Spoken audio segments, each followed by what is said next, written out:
People often ask me if I could do any video and not worry about the algorithm, what would that video be? To be honest, most of the videos I want to do some amount because I like the topic, but also some amount because of the reach. But this is one I kind of expect to bomb. Why am I doing it then? Because I really care about this topic. This is a huge change and it touches on a ton of the nerdy, weird details that I love to dig into, and hopefully it will perform well. OpenAI just made a huge change to their APIs. They are no longer just doing everything through REST calls like, everyone is, and they're moving over to WebSockets. This is a massive shift, even though it might not seem that way. We're talking about reducing bandwidth by 90+% and speed improvements by 20 to 30%, which sounds crazy just going from SSE to WebSocket, right? Well, yeah, if you don't know how AI models work. Believe it or not, this video is going to be a deep dive both into networking technology and into the weird characteristics of how AI models and agents in particular actually do the work they do.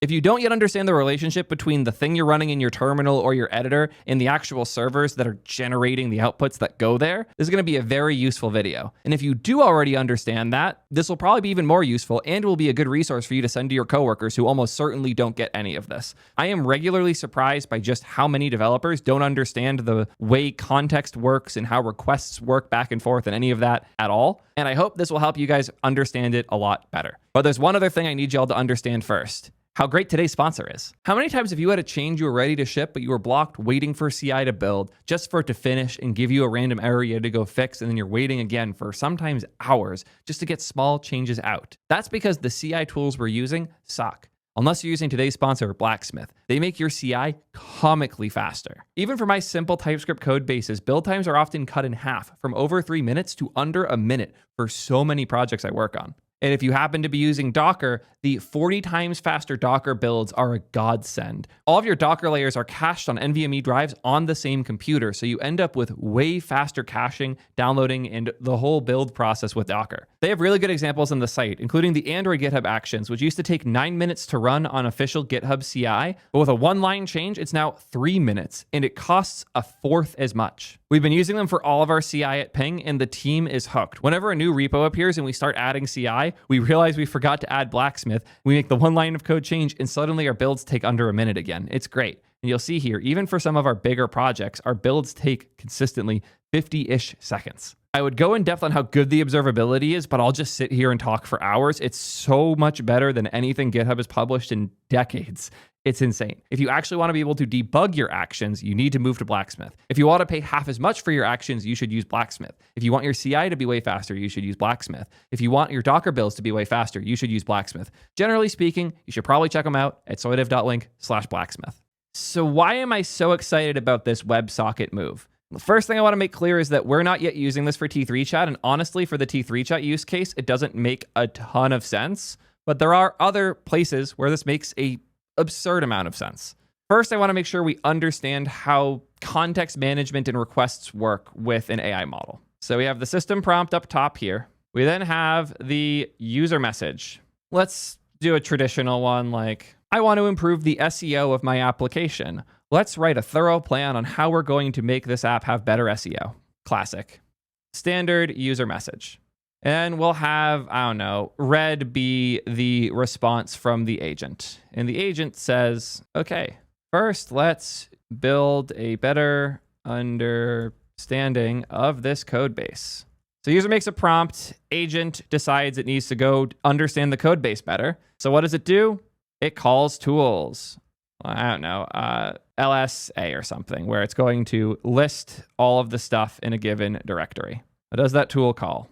Then it says, interesting, the important code is probably in source /, so let's scan that next.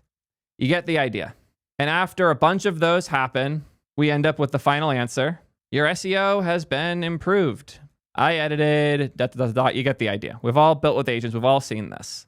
This is your context in that moment. And obviously, as things go, the context builds. You have the system prompt at the top, then the user message, then an agent message. The agent message ends with a tool call. The tool call fires, gets results. The agent then responds, makes the next set of tool calls, and then eventually you get the actual result. You get the idea.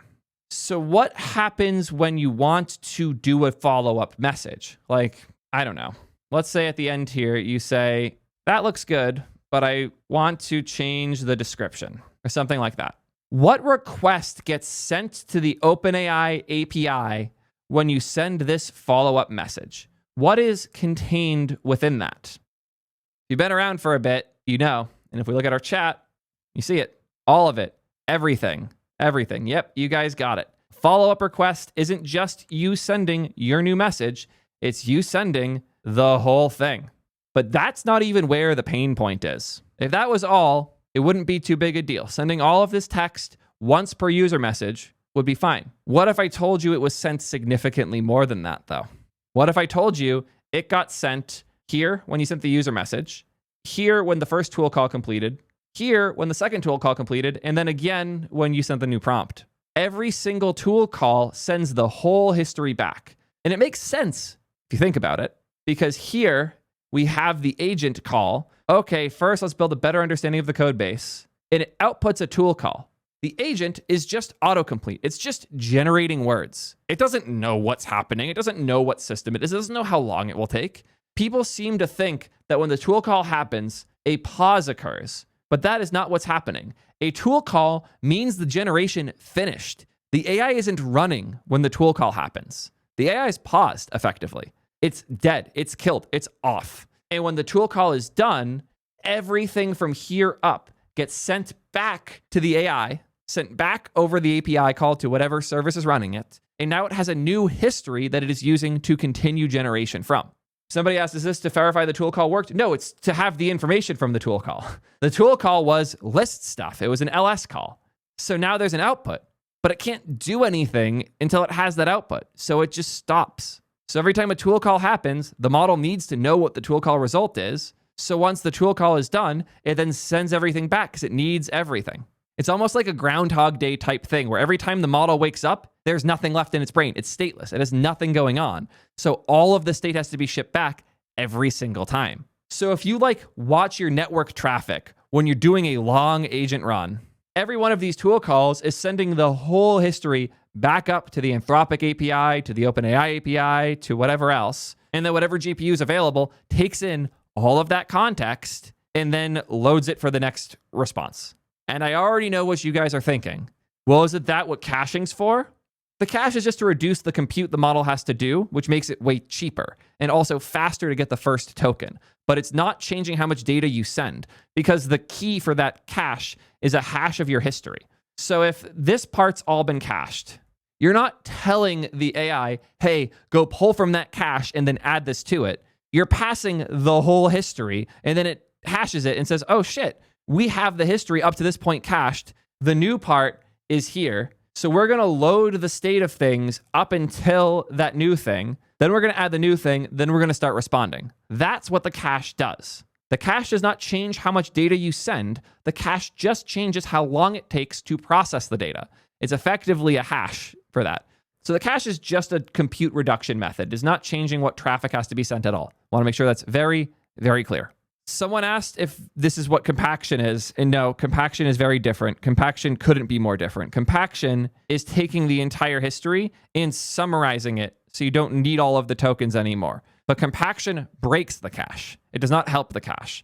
Compaction is choosing to forego the cache because you want to have a shorter history. Anyways, hopefully you can somewhat see the problem now. The problem isn't that it's too hard for the model to get this data. It's very simply that sending all of this up every single time a tool call happens, a growing amount of data every single time, just kind of sucks. It's really inefficient. It's really expensive. It uses a shitload of bandwidth. It means running a ton of agents in parallel is more expensive than it needs to be. It means OpenAI's APIs need to be able to handle these giant text payloads and the routing and all of those things. Wouldn't it be much easier if instead of sending all of this, it only had to send the new thing, the tool call? Wouldn't that be cool? But that makes things more complex because effectively OpenAI's infrastructure doesn't really allow that. So OpenAI has a bunch of GPUs, but you're not accessing the GPUs. You're not sending this request straight to a GPU, obviously, because then we have to format everything entirely differently. It would make no sense. And also that GPU might not have your specific cache on it. So effectively, all of these requests have to go through an orchestration layer, an API, if you will. So in front of OpenAI's GPUs, they have this API. And of course, they don't have one GPU. They have thousands of them, tens of thousands of them across lots of different places. So your request goes to the API. Once your request goes to the API, it checks things. It checks like, do we have a cached value for where we were before here? Do we have a GPU open that we can route this to? Does this user have permission to do this thing? And then it routes whatever it concludes here over to a GPU. And if that goes well, it responds with those tokens, and those tokens then get sent back to you, which ends up being the agent response. But also, remember, the API is not as simple as it may seem here. This is also lots of separate API boxes that all look for random available GPUs and route to those. So your first request might go to the first API box. Your second request might go to the fourth API box. And then this one might go to a different GPU entirely. You see the problem here? Even if the servers were to maintain this state, making sure the right one has the right context is obnoxious. And I'm pretty sure the caching layer is a whole separate third layer thing that has to manage all of this. So when you send the request, it goes to a server that OpenAI runs that is a relatively dumb server that they have tons of that has to go check which cache might have the cached value for your tokens and then load that state into a GPU, load your prompt into the GPU, generate tokens, and then respond. And get this, it has to do all of that for generations that are sometimes only 10 tokens.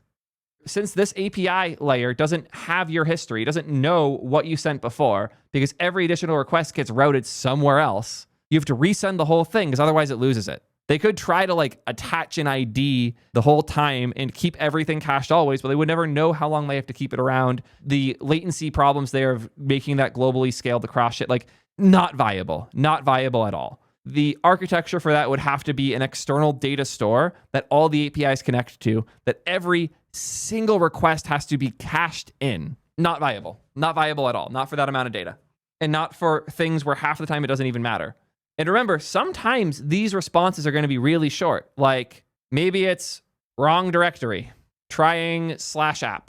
This is a real thing the agent might respond. The agent might ingest 100,000 tokens that you sent over API. It might literally be sent 2 megabytes of text and then respond with 8 words. That's a real thing that happens to us every single day. You are processing so much data for just a few tokens to be generated. That's so wasteful. And there's basically nothing you can do at this layer that keeps it scaled as well as it is, that also persists the state externally, so it doesn't matter which you hit throughout. There is a solution though. What if you could guarantee that every single request hits the same box? What if you could be sure that tool call 2 goes to the same box that tool call 1 did? What if you could be sure that all of these follow-ups, all of these things happening during this session are hitting the same box? Then you wouldn't have to load all of this from storage. You wouldn't have to check what's cached. You already know. You wouldn't even have to send up all of the context. You could just send the new message or just the new tool call. You wouldn't have to send much of anything, but it would have to be stateful. The way that OpenAI's API worked previously was effectively stateless. These boxes didn't know anything. They had to go look up data. They had to go check the database to see if you had a cache entity or not. They had to go check the auth server to make sure you were allowed to do the thing. And every single tool call had to double check every single thing. Every request had to check everything. But if the first request had everything covered, does the second request really need all of that? Like, what if it just knew after the first request who you were, what you were doing, what cache you could hit? This is why we're talking about WebSockets today. The value of WebSockets here isn't that it's a better protocol. It's not that it is magically faster because WebSockets are this gift from the heavens. It is very simple. WebSockets can guarantee that you're hitting the same box. Since you're maintaining the connection to that API server through the whole generation, you don't have to worry about it losing its state. You don't have to worry about rechecking auth. You don't have to worry about knowing what's cached or not. The WebSocket is less a protocol here, more a guarantee. The guarantee is that as this generation is running, you can keep hitting the same server box that is now capable of keeping track of what you've done so far. You don't have to recheck your auth. You don't have to resend the whole context. You just send what's new, and then it can immediately connect to a GPU, feed everything over there, and start responding. This reduces how much data you send. This reduces how much data has to be processed. This reduces how many checks have to be done, how much cache has to be touched, how many things have to occur from when the tool call completes on your machine to when the API is aware of what's going on. That is awesome. And it is insane it took this long for something like this to happen. And I am very, very, very thankful OpenAI are the ones to do it, because OpenAI's implementation for these things tends to become the standard. Not only are OpenAI standards cloned by pretty much everyone, they actually fully open sourced it.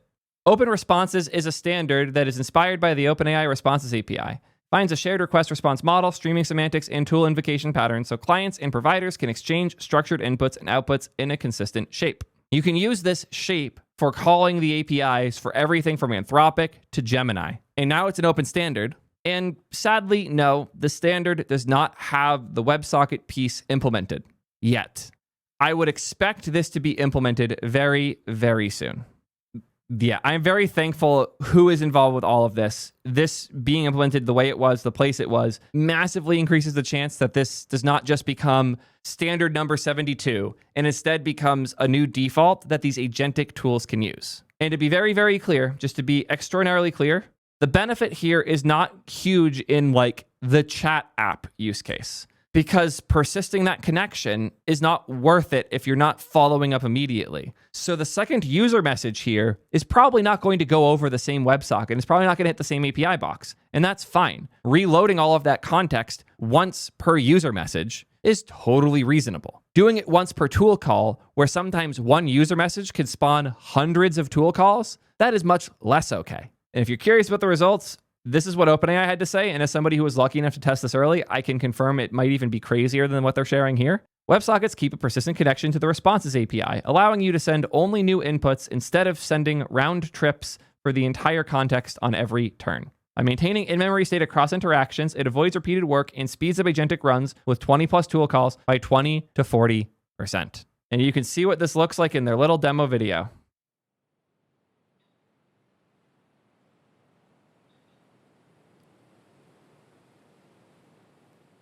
Do you understand how massive this is?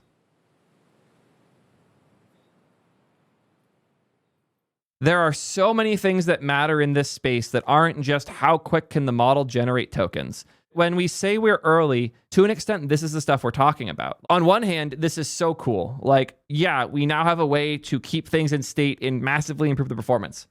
On the other hand, how crazy early are we that we were just okay with sending the whole context every single time this type of thing was generated because we just stapled on tool calling to existing APIs and standards? Like, there's so much opportunity here. I hope this gets you excited to build. There's so much space to make useful improvements across the entire stack. So many things we just do a certain way because that's how it started. So many tools we still rely on because they're just what we're used to. Everything in our stack, from how we network to how we send requests to how we store our code in Git, is all up for change right now. This is really fun. To those thinking that deep tech planning and thought and process are dead as a result of AI, you're wrong. It matters more than ever. We get to rethink everything from first principles right now. And it's fun. It's genuinely fun. I was so hyped when OpenAI told me about the changes they were making here. I was really lucky to get to play with it a bit early. And I'm so thankful that I get to share this all with you guys now, because as nerdy as this is, and as much as I expect this video to bomb, I really hope it does well, because this stuff is so much cooler than just whatever the new model is. I am genuinely more excited about this than Codex Spark, than about Sonnet 4.6, than about basically any of the open weight models that have come out recently. I'm personally way more hyped about the small API change. Yeah. Thank you all for nerding out with me. I hope you enjoy this as much as I do. And until next time, peace, nerds.